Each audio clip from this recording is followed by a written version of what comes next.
And if your heart's not in it, you can't do it. It doesn't work that way. I think at the end of the day, you have to understand, what do you want to do? And if you want to build it, why do you want to build it?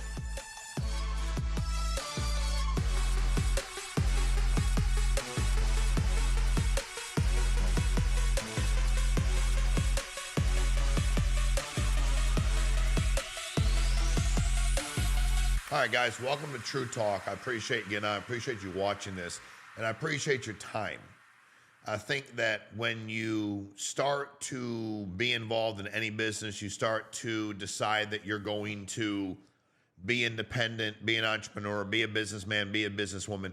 You have to understand how appreciative you need to be for anybody's time, but how respectful you have to be of your own. You know, what I'm going to talk to you today about is what I'm going to talk to you today about is building your business. Because I see a lot of people who attempt to build it or struggle with building it, you know, question themselves as they're building it, think at times I shouldn't build it. And by the way, I think everybody's built a business has thought all those things. Just in case you want to know if there's a time where people have been like, they felt, I think they have. I think they felt all those things. I don't think that's abnormal. I think that, you know, when you go to build a business, when I got my insurance license, the easiest thing for me to do was sell insurance. And it was easy only because I had been in sales before, but I'd never sold anything that everybody had to have and everybody was going to use. Like, everybody has to have it because everybody's going to die. It benefits your situation and your family when you die. And there's 100% certainty you're going to die. So everybody has to have it and everybody's going to use it. So for me, conceptually, when I understood that, it was over. What I mean by that, the sales part of this was pretty, I mean, it was a grind. You know, everybody didn't say yes. I had to work really hard, buy a lot of leads, travel a bunch. But conceptually, it was pretty easy for me, conceptually. Now, because I always understood that concept. So because I always understood it, it was never an issue for me. Building a business, however, was foreign to me. I had never scaled in a hierarchy type situation. You know, I built a real estate company, but I acquired real estate. You know, rentals, did land developing, apartment buildings, put in subdivisions, built infrastructure. But I didn't build a hierarchy. Waste management, I mean, dumpsters, trucks, clients, subscriptions, like monthly for the clients, tech, but I wasn't building a hierarchy. I didn't have 10, 100, 1,000, 30,000 people out there in the waste management business on my team. And I didn't have people in the real estate business on my team. I had a very small team in real estate early on. In life insurance, I was very focused on selling to make money, like bills to pay, my family, my rent, my kids. Like, that was my focus when I got my insurance license. Can I make extra money, which then turned into this will be my primary source of income? But I started asking key questions to people about why they weren't built. So the people I was meeting that were selling and they had never built a business, I didn't go like, oh, what's wrong with them? That's weird. I wanted to know why they chose not to. I wanted to know the good, the bad, like, what is the benefit? What is the, like, I want to know all that. And what I heard from a lot of them was they said, I control my own schedule. I want to be responsible only for me. I'm making good enough money now, so I'm good. There's some liability and risk, right? If there's debt, maybe there's expenses for me. And all those are valid, by the way. Had I not had friends of mine that I saw were in a bad financial position, and had I not been able to introduce them to this and watch them make money, I might not have built it either. For those of you that got into it and you're like, I knew right away, I wanted to build it, passive income, that wasn't my mindset. Oh, I got in it right away and I knew that if something were to happen to me, I need to make money for my family. That's a good thing too. That wasn't my mindset. It should have been. Like, if every ounce of income came from my effort, and back then we were selling, it was face to face, you got in your car, Had I had some kind of significant injury, illness, accident, you know, I would not have been able to get in a car. You know, after I was building a business finally, I wasn't in the, you know, when we built FFL, I wasn't in the field. When I flipped my quad, broke my wrist, broke my leg, broke my back, broke my neck, or my collarbone rather, my T1. I broke a lot. I wouldn't have been able to get in the car the next day. I could use the phone though. I could talk to clients and agents and carriers. I could talk on the phone. But I never really thought about that. I should have. I thought I can help my friends. You know, I was raised by a single mom. So the reason I liked sports so much was that's where my father and my brothers were. I mean, it wasn't my biological father. He never coached me in anything ever. And my biological brother, I mean, we played some boys, a couple years younger than me. So we didn't, I kept playing up. He kept playing up. We didn't really catch up age-wise. But that was my family. So for me, those guys in that locker room, the dugout, wherever, those were my guys, you know. So I talked to friends that I had that I knew were in a position where they can make some extra money. That's what made me fall in love with building a business. Now, every business I built, there's been risk involved. When I built my real estate company, I didn't make money for it. It's very common. I didn't make money for 3 years. Now, I might have sold this and made X amount. When you looked at the end of the year, would I continue to invest in property, equipment, everything? I wasn't making money. Waste management, same deal. Lose $1 million, lose $700,000 the next year, and then you start becoming profitable. Life insurance, as a producer, I made money right away. As a builder, I made money right away. So I did. Building my agency before we launched FFL, I made money right away. Launching FFL took me years to make money, to turn into actual profit because of how much we put back in. But my motivator was, you have to figure out what motivates you. And by the way, whatever motivates you. This idea that everybody has all these answers, and if you don't have the same motivation that he does or she does, dude, it's your life, it's your motivation. You live in it. I'm not, I chose to work really hard and sell a lot of life insurance because I want to make money for my family, and I'm really competitive. To be honest with you, I want to make money for my family. I definitely wanted to help clients. I thought it was a phenomenal product, and I was like, every time I sell something, somebody benefits. And then I'm crazy competitive, and then I was like, every time somebody buys something, it benefits the client, it benefits the family. So I'm going to have more families protected than anybody. That was my deal. But that's what drove me. For me, it was that, not recognition. And then you have to learn. And by the way, again, whatever motivates you is what motivates you. And I'm not judging nobody because I don't want to be judged. And actually, the book I read every night says, I can't judge you. Oh, and you can't judge me. So I'm just telling you that you have to figure out what motivates you. Why do you do something? Somebody said to me, people will work for a living and run through a wall for recognition. And I went, yeah, that can be true. I mean, everybody's different. And they're like, that's ridiculous. I'm like, why is that ridiculous? I don't. How is whatever motivates somebody else ridiculous? It's what motivates them. Now, if they're completely flat broke and can't take care of their kids, and they're like, I don't care, give me recognition, I don't care about the money. Okay, then I would say they probably need to get priorities in order because they need to be able to take care of their kids, right? But I think you have to figure out what do you want to accomplish. Now, if you want to build a business, now if you're watching today and you're like, I don't want to build a business, keep watching. Maybe I'll say something that helps you in some other way. But you do what you want to do. A man or woman convinced against their will is of the same opinion still. You just told them to do something like, hey man, you really should build it. And you should build it for these reasons. And why aren't you building it? And and before they know it, they're like, dude, okay, I'll build it. I'll recruit people. But they really don't want to. And if your heart's not in it, you can't do it. It doesn't work that way, and it just won't. So I think at the end of the day, you have to understand, what do you want to do? And if you want to build it, why do you want to build it? I want to make money. Nothing wrong with that. Got it. Let's talk about that. Are you willing to accept some risk and investment? Are you willing to invest some money, and are you willing to have some risk? You can open up the lemonade stand and sell lemonade for 75 cents a cup. It's really not a lot of risk. They give you 75 cents. They get a cup of lemonade. You get some Dixie cups, lemonade out there, and some ice and a cooler. If nobody shows up, I mean, what lemonade costs? About nothing. If they don't give you 75 cents, they can't get a cup.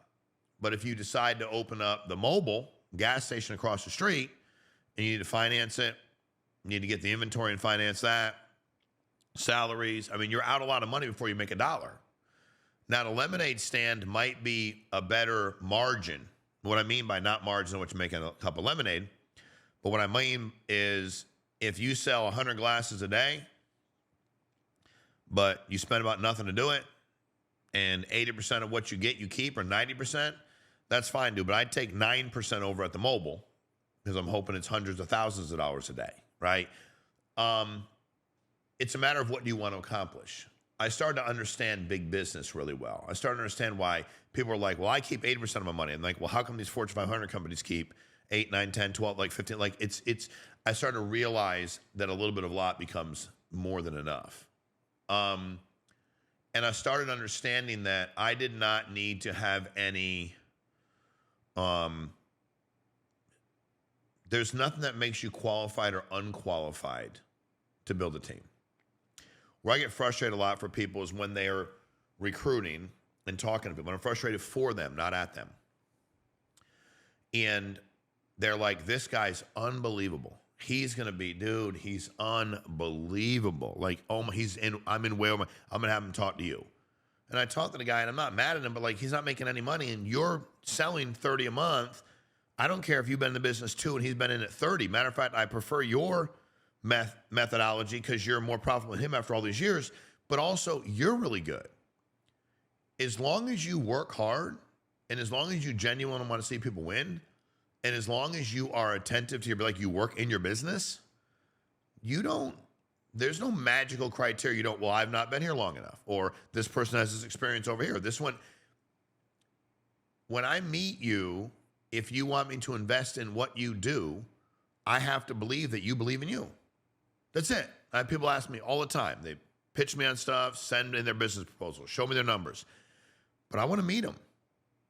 And there's been some decent business, like when you look at it on paper, it's like, this looks like a pretty good business.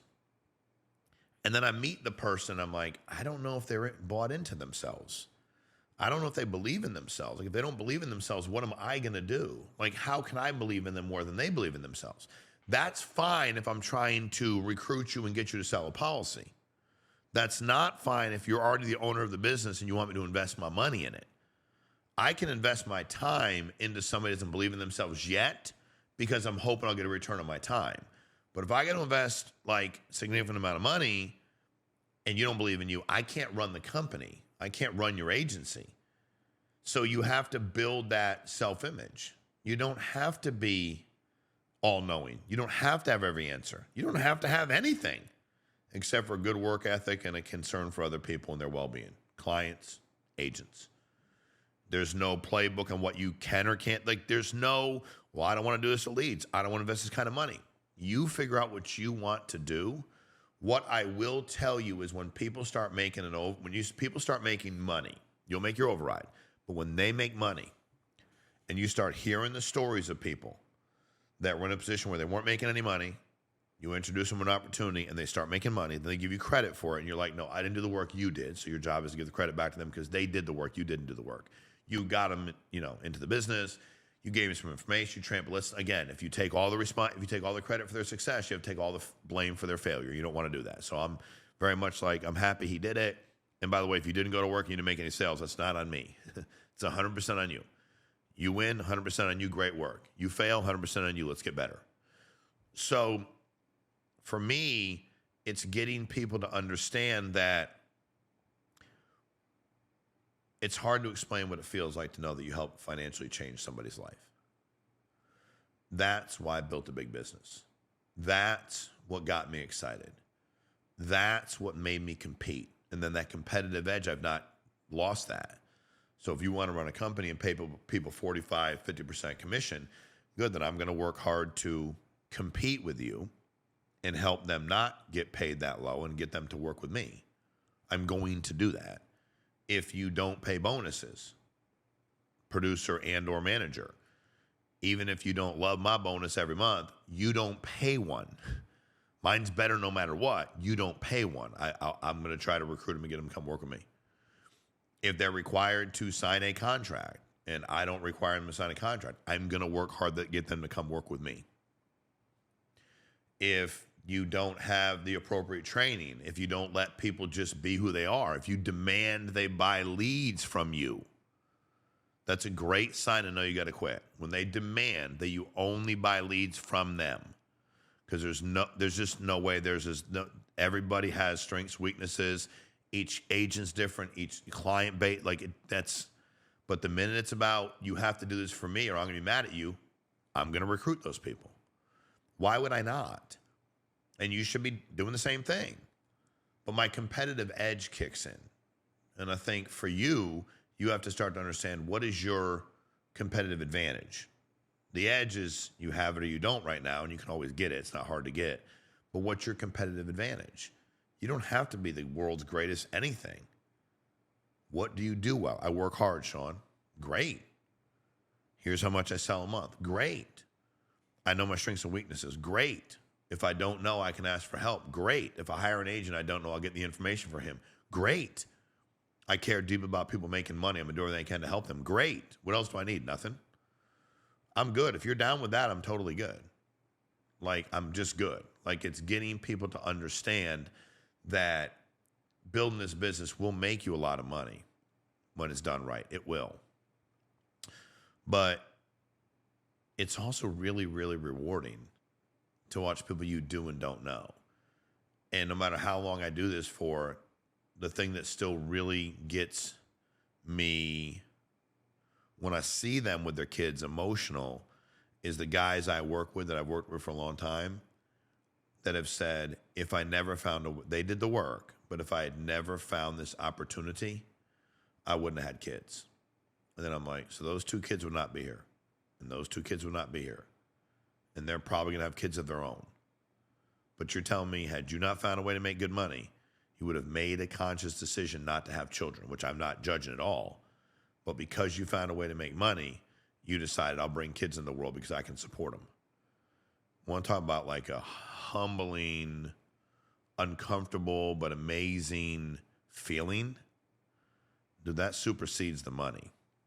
I'm just telling you. Those are human beings that are here. And then these two humans found each other to have these little humans, and they would not have, because this guy, I can think of a couple of them off the top of my head, who are like, I will never do that. You know what I mean? It was hard enough when I was young and when I was being raised. I'm not going to put my kids through that because they weren't making any money. And then to see the life they provide them now, from a love, yes, financial, they're stable, which is amazing. But you have to ask yourself that. That's what always allowed me to weather the storm. The reason you're doing it, call it your why, call it whatever you want. The reason you're doing it has to be so clear to you that when it's a pain in the ass, because it will be, excuse my language, but it will be. When it's a pain, when it's annoying, when it sucks, when you're frustrated, you have to have that place to go to. It might be, I'm afraid that I don't want to have an injury or illness where I can't go do this. I don't want to put my family in that position. I want to have passive income. I want to be able to do more things with my life time-wise that I can't do now because I have to sell X amount. But whatever that thing is, it better be great, and you better be locked into it. And if you're locked into it, it's hard to mess with you. It's hard to compete with you. It's hard to compete with me because I just want to see people grow. What's the greatest investment we got? People. Our time into people. And that's what helps scale businesses. When you start to see people and go, you know what, I wish when I was that age, some guy talked to me about making money. I wish some guy said to me, Shawn, you need to do this and this and this. Shawn, I wish it took a long time for me to find that. I didn't find it until I was in my 30s. At all. Not at all. I was building businesses, making a few bucks here and there, but I never found people until I was 36, 37 that taught me these things. And I was like, wow, there's so much more to this game of life. So I just want to talk with you briefly today. I appreciate your time. Appreciate you jumping on True Talk. You should believe in you because this requires no talent. And the problem is that negativity that'll get you, that negativity that's still in your mind, that negativity that can squash, I don't let that win. God is great every day. And I don't let that win. It's going to come at everybody. I don't let it win. Can't get it, can't get me. I can let it win. Don't care, doesn't matter. I'm going to keep it moving. Don't give a damn. Just right here. Can we help more clients? Can I help more agents? Can we build something really fast? But it doesn't matter. You've been doing this business for a year, 7 days, 10 years, 40 years. Doesn't matter to me. We're all on the level playing field if we'll work really hard and put other people first and weather the storm because we know why we're doing it. And when it's hard, we can go back to that why and go, okay, this sucks today, but guess what? It don't matter. It doesn't matter because this is my mission. This is what I'm going to do, and I'm not going to let up. So you need something from us at corporate, please don't hesitate to reach out. Thank you for what you do. If you work at FFL and you're watching this, thank you for everything you do. If you don't work at FFL and you're watching this, you should join us for all the reasons I already mentioned. You can reach out to any amazing person that works here, and I'm sure they'd be happy to help you as long as they're building a business and help you get started and help you change your life, which you'll be the one changing your life. So appreciate y'all.